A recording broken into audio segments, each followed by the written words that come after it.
আমরা দলে পড়ছি, কিসে পড়ছি ভাই?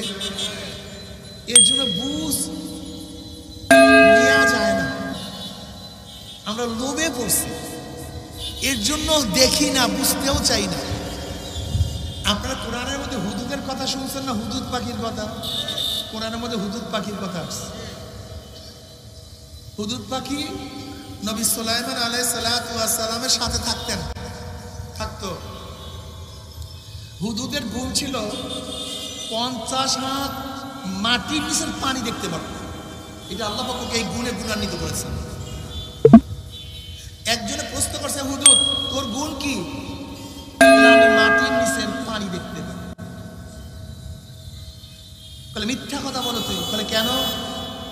তো তুই যদি মাটির নিচের পানি দেখো, তা তোর জন্য যে ফাঁদ পাতা হয়, তোর জন্য যেই ফাঁদ পাতা, সেই ফাঁদে পড়ো কিভাবে সেটা দেখো না? তুই ফাঁদ দেখো না? তুই তোর গলা আটকে কিভাবে রসি? তুই মাটির নিচের পানি দেখোস, অথচ ফাঁদ দেখোস না।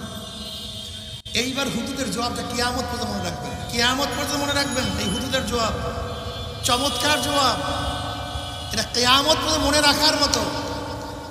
হুদুদ কি বলল? বলে দেখো, যখন আমার পুঁটি মাছের লোভ থাকে না, পুঁটি মাছের লোভ থাকে না, তখন আমি 50 হাত নিচের মাটির নিচের পানি দেখি। কিন্তু যখন পুঁটি মাছের লোভ আমার মধ্যে চলে আসে, তখন আমাকে অন্ধ করে দেয়। লোভ আমাকে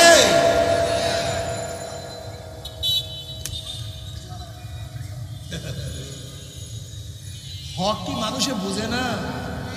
আবু জাহেল হক বুঝতো না। আল্লাহ পাক কি বললেন? ইয়ারিফুনাহু কামা ইয়ারিফুনা আবনাহুম, ইয়ারিফুনাহু কামা ইয়ারিফুনা আবনাহুম। হে নবী, আপনাকে ওরা চেনে যেইভাবে ওরা নিজেদের সন্তানকে চিনে। বাবা নিজের সন্তানকে চিনতে ভুল করে না, কোনটা আমার সন্তান। এইভাবে বেঈমানরা আপনাকে চিনে। আপনি আল্লাহর নবী, আপনি হক নবী, কোনো সন্দেহ নাই। আপনি নবী, আমার প্রদত্ত নবী, আপনার রিসালাতের দায়িত্ব নিয়ে আসছেন, আপনি হক, কোনো সন্দেহ নাই। কিন্তু কেন মানতে পারে না? কারণটা কি? জোরে বলেন।